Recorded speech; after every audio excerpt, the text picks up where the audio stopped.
أعوذ بالله من الشيطان الرجيم بسم الله الرحمن الرحيم الحمد لله الذي أنزل على عبده الكتاب ولم يجعل له عوجا رب اشرح لي صدري ويسر لي أمري واحلل عقدة من لساني يفقه قولي فالحمد لله والصلاة والسلام على رسول الله وعلى آله وصحبه أجمعين ثم أما بعد السلام عليكم ورحمة الله وبركاته everyone. Today inshallah I hope to for myself and for all of you to get to know a little bit about Surah Al-Kahf, the 18th Surah of the Quran.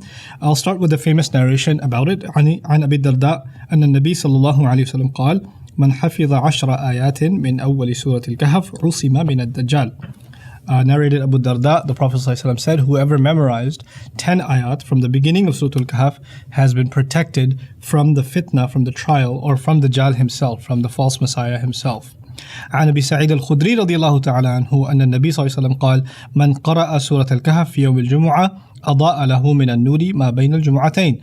And Abu Sa'id al-Khudri says, whoever recited Surah Al-Kahf on the day of Friday, it lights up for him, it creates a light for him that lasts from one Friday to the next. ما بين الجمعتين, what lasts between the two Fridays.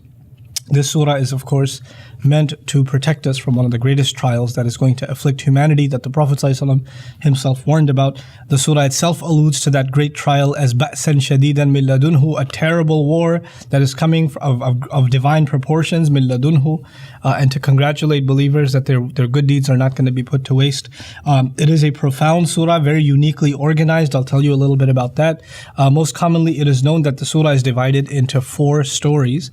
It's a little bit more complicated than that. It's actually 4 passages and 4 stories.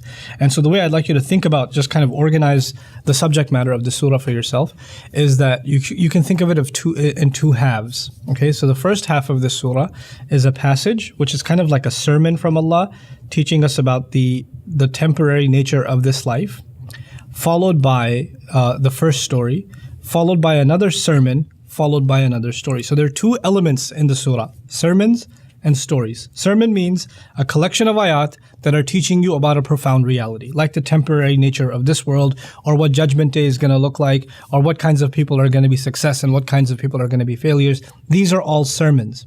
And then there are stories like the people of the cave, the gardeners. There's the story about Musa alayhi salam's journeys, or Dhul Qarnayn. These are stories. But the way that it's organized, like I said, 2 halves. In the first half, you get sermon, followed by story, followed by sermon, followed by story. So what sermon do you get? The nature of materialism and how we're not supposed to get locked up into the beauty of this world. إِنَّا جَعَلْنَا مَا عَلَى الْأَرْضِ زِينَةً لَهَا لِنَبْلُوَهُمْ أَيُّهُمْ أَحْسَنُ عَمَلًا وَإِنَّا لَجَاعِلُونَ مَا عَلَيْهَا صَعِيدًا جُرُوزًا. We've taken everything in this world and just made it into beautification so that we can test them who is better in terms of deed. So that's the first sermon, followed immediately by the profound story of young people who survived throughout the most difficult trials and held on to their faith. All they knew was that there is one God and only He should be worshipped. And Allah miraculously aided them throughout the ages, allowing them to sleep for several years, several hundred years even, in the midst of a cave when nobody else knew, and then He woke them up. The story is very famous. So that's your first sermon and your first story. The thing I want to share with you about this first half is that the sermons are related to each other. Inshallah, in a more detailed discussion, you'll see my lectures on Surah Al-Kahf. There you'll see that the first sermon and the second sermon they complete each other, and the stories complete each other.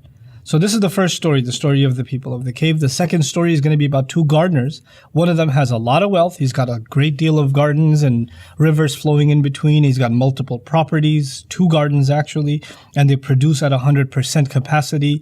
وَلَا تَظْلِمْ مِنْهُ شَيْئًا, not a thing is left, like not a grape falls out of place kind of thing. And the other guy is so insignificant in his assets, his neighbor, that his assets aren't even mentioned in the Quran. Right? And one of them kind of talks down to the other one, and Allah teaches him a lesson by removing all of his assets, and his entire garden is just flipped upside down. Now, what's amazing about these 2 stories, I told you there's the story of the cave and the story of the gardeners, is on the one hand, you underestimate what young people with no material resources are capable of. And so you think, materialism isn't just loving money and loving wealth and loving status. Materialism is the idea that you only believe in material resources as capable of providing aid. Like the only thing that's at your disposal is actual physically seen material resources. Allah shatters that on the one hand by us underestimating what young people can be capable of. If they're going to hide out in a cave, how long are they going to survive? They're going to starve to death or come back and get caught. Those are their only two options. And yet Allah defies material science, bends the laws of nature for these young men and saves them, right? So we shouldn't underestimate what Allah can do and how the material world itself is in submission to Allah.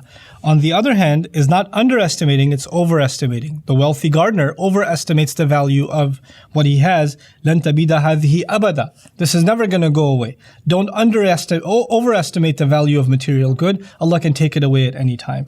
So if you have nothing, don't think you have nothing, you still have Allah. And if you have everything, don't think you have everything. Allah can take all of that away so you understand that you never had anything to begin with.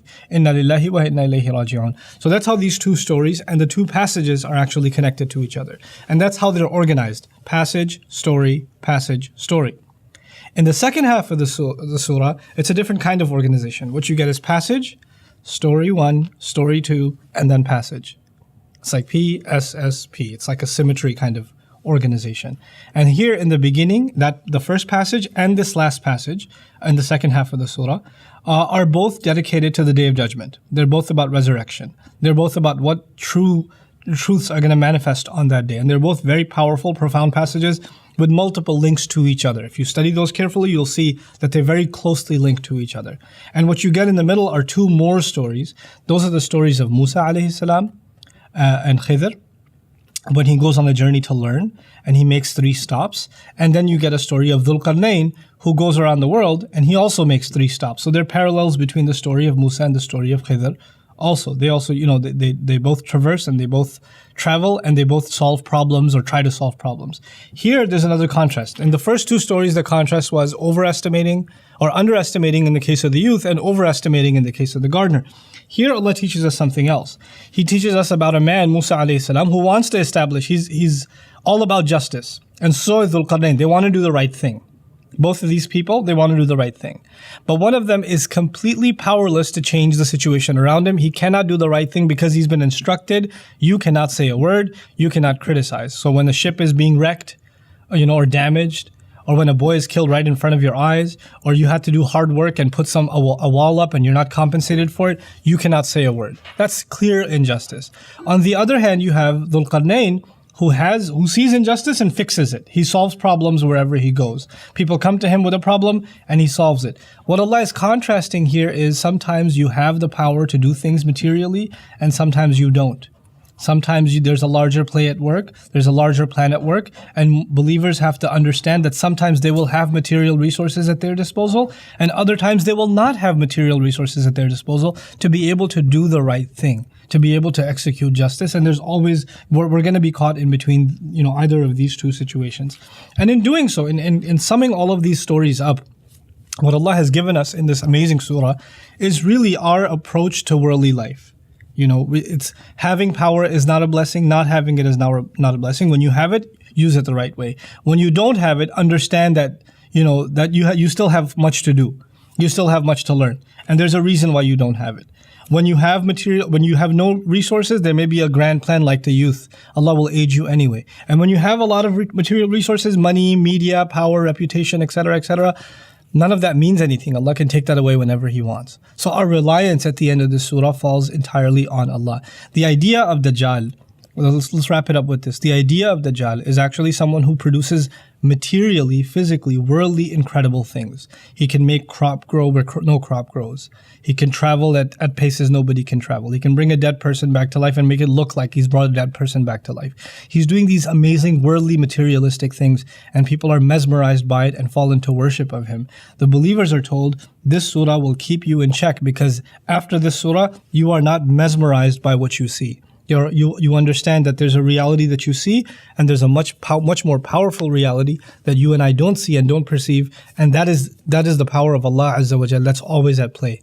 That we shouldn't rely on what we see, we should rely on the one who we cannot see, Allah Azza wa Jal. With that, I conclude an overview of this profound and beautiful surah.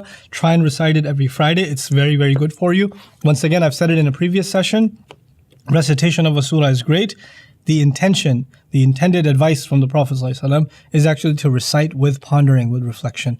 May Allah make us a people of reflection on His Quran. Barakallahu li wa lakum. Wassalamu alaikum wa rahmatullahi wa barakatuh.